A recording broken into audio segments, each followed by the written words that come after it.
मैं अपने आप को तैयार करता हूँ। तब ये थोड़ी बोलोगे सर ने नहीं पढ़ाया हो, हम तो उसी में करेंगे। एक वो बोलेंगे अपना रिज्यूमे क्या हाथ एक। तो इसलिए आईटी के अंदर ये चीजें सुनी ही नहीं जाती हैं। तो इसमें सबसे बड़ी जो प्रॉब्लम एक ही होती, एक चीज आ जाए, डिटेल में आ जाए। एक जो मैं पहला प्रोजेक्ट बनाऊंगा आपका काफी ज्यादा 100% एफर्ट लगेगा, लेकिन एक बार वो आ गया आपके सामने मैं 3 प्रोजेक्ट और भी बनवाऊंगा, आप ही देखोगे तो आसान हो गया। तो इसलिए हर लैंग्वेज का एक जैसा ही कंसेप्ट होता है, कोई प्रोग्रामिंग में फर्क नहीं होता है। हम लिख रहे हैं इतने दिन से, क्या लिखते हैं, और यही लिखते हैं, वेरिएबल डिक्लेयर करते हैं। और बताओ, बस लिखने की जगह यहाँ नहीं यहाँ, यहाँ नहीं यहाँ। बात वही है, save update lead simple SP dot में भी किया था, आज एमपीसी में भी कर रही हैं। लिखने की जगह चेंज हो गई, तरीका चेंज हो गया, और तो कुछ नहीं चेंज हुआ, मीनिंग थोड़ी चेंज हुआ। बताओ, डिलीट का मतलब डिलीट ही हुआ, आईडी चाहिए नहीं चाहिए, अपडेट का मतलब अपडेट है। तो मतलब कहने का सारा कंसेप्ट सेम होता है, बस थोड़े बहुत सिंटैक्स। तभी हमने सोचे ढंग से, जैसे अब वीकेंड है, जितना मैंने इस वीक में करवाया उसकी 2 या 3 बार प्रैक्टिस कर लेनी, लेकिन कोशिश करनी प्रैक्टिस जब बैठो तो 1 सिटिंग में अच्छा टाइम दो, थोड़ा थोड़ा। अभी मैं तो आपको 1 घंटा पढ़ा रहा हूँ, आप उतनी प्रैक्टिस कर लोगे।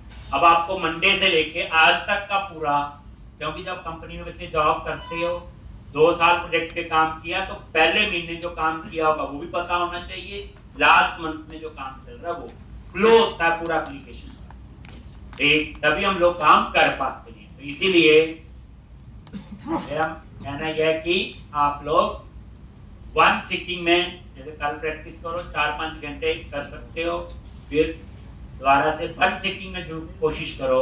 जैसे अब ये एप्लीकेशन अगर आज ये कंप्लीट हो गई तो इसको शुरू से अपने 1 सिटिंग में बनाना। मैंने 2-3 लेक्चर लिए होंगे, इससे पहले वाली एप्लीकेशन करवाई, 1 सिटिंग में करो आप पूरी को, पता चल जाएगा, उससे आपको पूरा फ्लो लॉज।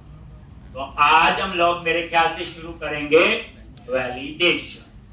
तो हम लोग पहले पढ़ेंगे क्लाइंट साइड वैलिडेशन, फिर पढ़ेंगे सर्वर साइड वैलिडेशन, और फिर पढ़ेंगे custom validation.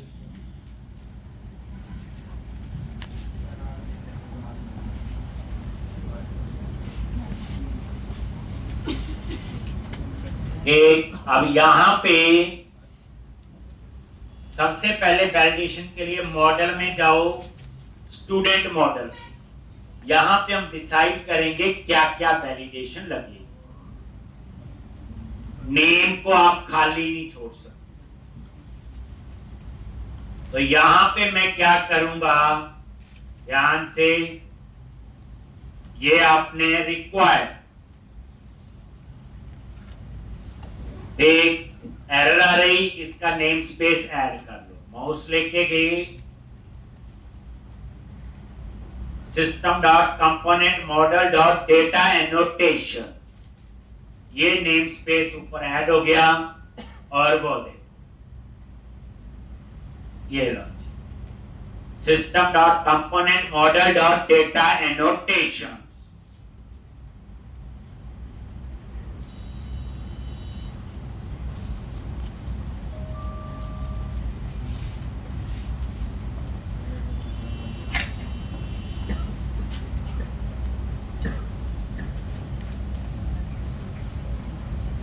System dot component model dot data annotations,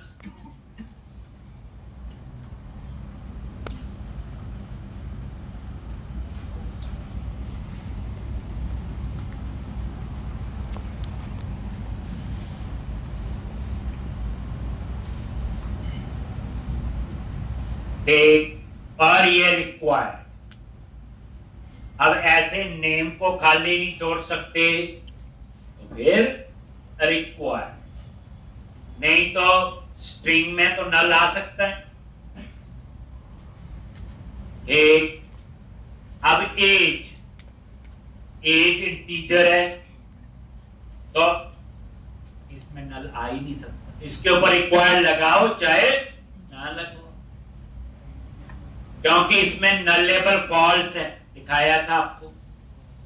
ये देखो, जब ये टेबल बने थे माइग्रेशन में जाओ, ये इनिट लोड वाली ध्यान से देखो, नेम में नल अलाउ है, एड्रेस में नल अलाउ है, लेकिन अब मैंने रिक्वायर्ड लगा दिया, अब नल लेबल फॉल्स होगा। एज में ऑलरेडी नल लेबल फॉल्स है क्योंकि डाटा टाइप इंटीजर है। इसके लिए मुझे रिक्वायर्ड लगाने के बाद ईमेल जो है इसको भी आप खाली नहीं छोड़ सकते। लो जी, ये लगा दी, लेकिन इसमें दो वैलिडेशन कि ईमेल का फॉर्मेट जो है वो वैलिड होना चाहिए। एक के ऊपर दो दो वैलिडेशन भी काम कर सकती हैं। रिक्वायर्ड खाली नहीं छोड़ सकते, और ईमेल एड्रेस जो है ये क्या करेगा, ईमेल का जो फॉर्मेट है वो वैलिड होना चाहिए, जैसे @ लगा होना चाहिए।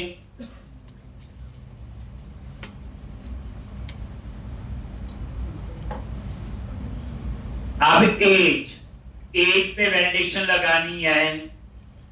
रेंज, ये देखो बने हुए हैं रेंज, और यहां पे मिनिमम वैल्यू दे दी 18, मैक्सिमम वैल्यू दे दी 25।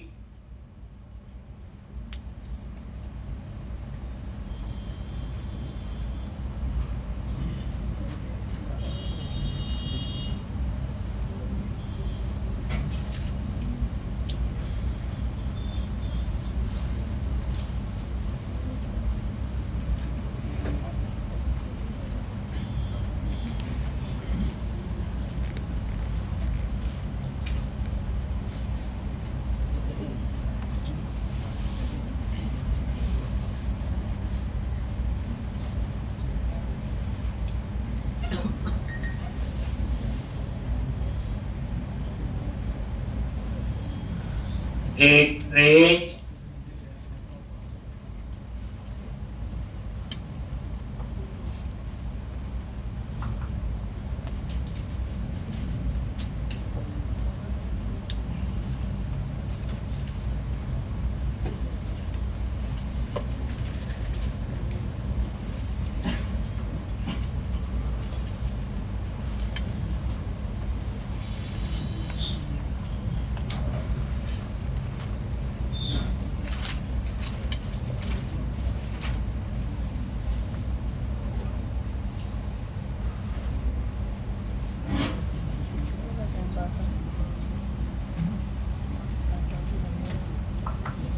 एक, बस यही वैल्यूएशन अभी मैंने लगा। एक रेंज, रिक्वायर्ड और ईमेल एड्रेस। अब आपने माइग्रेशन चला, ऐसे नहीं अप्लाई होगी। रिक्वायर्ड के लिए याद रखें कैसे, टूल्स, नगेट और पैकेज मैनेजर, क्योंकि डेटाबेस में चेंज करवाना है, तो जिन वैलिडेशन का डेटाबेस में चेंज होगा उसके लिए तो माइग्रेशन चाहिए। जैसे पैकेज मैनेजर कंसोल, और यहां पे क्या लिखना है, ऐड हाइफन माइग्रेशन और ऐड वैलिडेशन तो स्टूडेंट मॉडल, कुछ भी ऐसे नेम दे दिया। फाइल का नाम है, क्लास का नाम भी यही होगा।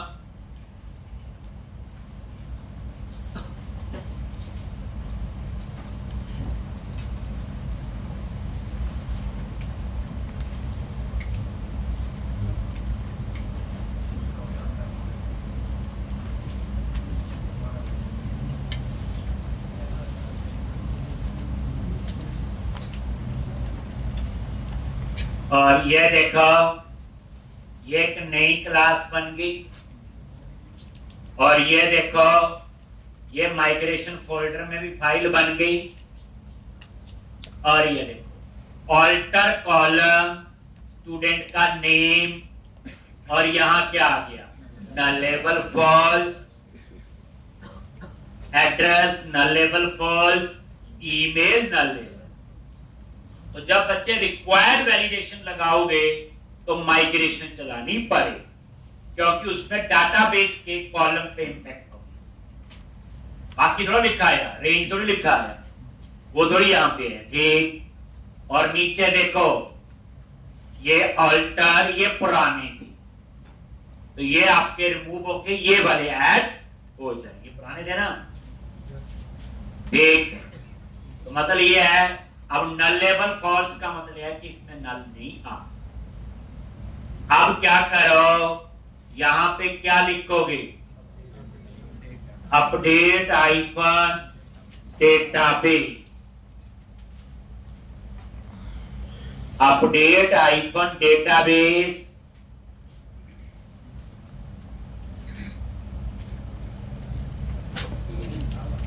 ये क्या हो गया,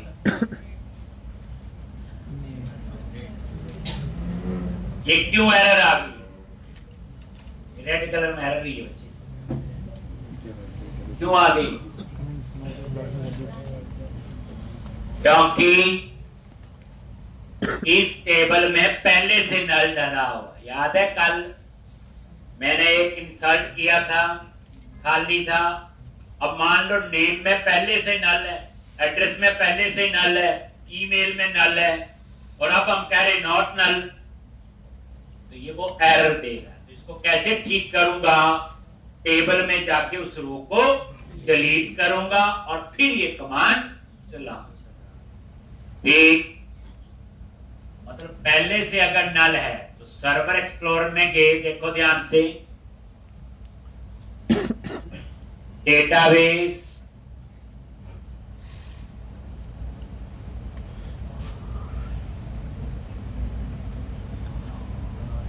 टेबल्स,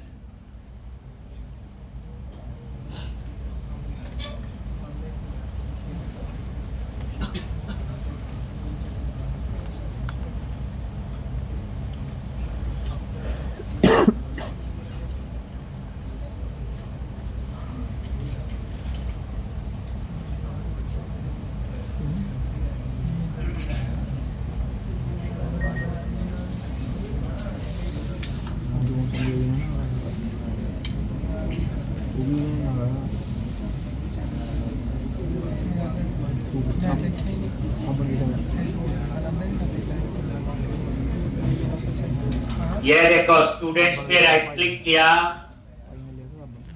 शॉर्ट टेबल,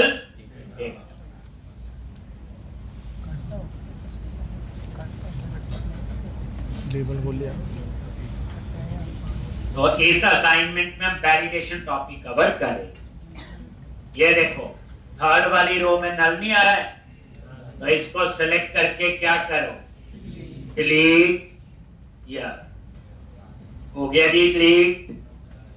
अब आप वहां पे पैकेज मैनेजर कंसोल पे जाओ और अपडेट डाटाबेस, हो गया ठीक। तो इस तरह से नेक्स्ट, अब आप नजर मारोगे, एक बार आप क्लोज करेंगे, वैलिडेशन लग गई और ये वैलिडेशन अप्लाई होगी। हमें कैसे पता चलेगा, स्टूडेंट कंट्रोलर पे जाओ और ये जो आपका सेव का कोड होगा तभी पता चलेगा, या अपडेट का, तो हम यहां ब्रेक पॉइंट लगा लें।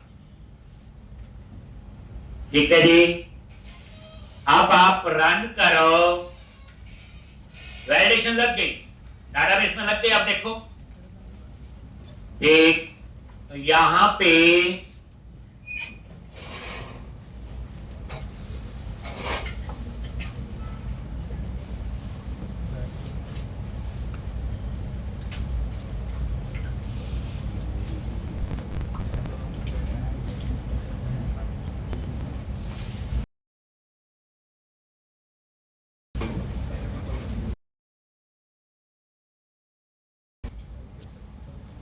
ये देखो न्यू स्टूडेंट, सेव पे क्लिक किया, आगे व्यू से वही, ये देखो एड्रेस में नल है, ईमेल में नल है और नेम, F10 आईडी 0 है, ऐड। ये देखो अब यहां पे F10 करो, एरर आ गई, कल नहीं आई थी, याद करो। और ये वैलिडेशन की ही एरर दे रहा है, किसकी एरर दे रहा है? वैलिडेशन। अब ये डाटा डाटाबेस में सेव नहीं है, तो काम तो हमारा हो गया, लेकिन ये तो एरर आ गया। हमें तो प्रॉपर मैसेज चाहिए, और वो मैसेज मुझे क्लाइंट साइड पे चाहिए, यहां तो आए ना। तो क्लाइंट साइड पे तो ASP.NET नहीं चलेगा, क्लाइंट साइड पे आपको क्या यूज करनी पड़ेगी?